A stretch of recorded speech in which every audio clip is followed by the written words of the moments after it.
તો આ તમને એક સિમ્પલ પ્લાન લાગતો હશે, બટ જો હું કહું કે આ એક મોટો બેનિફિશિયલ સાબિત થઈ શકે છે ફાર્મર્સ માટે. હેલો એવરીવન, આજે આપણે વાત કરીશું બટરફ્લાય પી વિશે, જેને સિમ્પલ લેંગ્વેજમાં અપરાજિતા પ્લાન્ટ તરીકે પણ ઓળખવામાં આવે છે.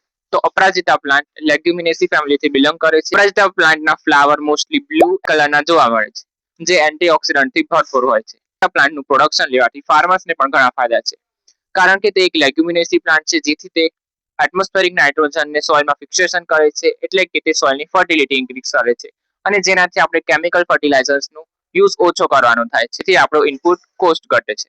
અપરાજિતાના ફ્લાવર એન્ટીઓક્સિડન્ટથી ભરપૂર હોય છે, અને આયુર્વેદિકમાં પણ તેના ઘણા ફાયદા બતાવ્યા છે. તરીકે તે લેવાથી મેમરી પાવર વધે છે, સ્ટ્રેસ ઓછો થાય છે, એન્ડ ઇમ્યુનિટી બૂસ્ટ કરવા માટે પણ તે બેસ્ટ છે. અપરાજિતાના ફ્લાવરથી એક ફેમસ બ્લુ ટી પણ બનાવવામાં આવે છે, જે પણ હેલ્થ માટે બહુ જ સારી હોય છે. જો ફાર્મર અપરાજિતા ફ્લાવરનું પ્રોડક્શન લે અને તેની પ્રોપર પ્રોસેસિંગ કરીને તેનો પાવડર બનાવીને વેચે, તો તેને ઘણો બેનિફિટ થઈ શકે છે.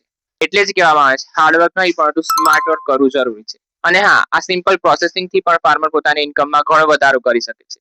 તો આ જ હતું આજના વિડીયોમાં અપરાજિતા ફ્લાવર વિશે. તમને ગમ્યો હોય તો લાઈક કરી દેજો, અને આવા જ એગ્રીકલ્ચર રિલેટેડ કોન્ટેન્ટ જોવા માટે સબસ્ક્રાઇબ કરવાનું ભૂલતા નહીં. મળીએ હવે કાલના વિડીયોમાં. Bye bye.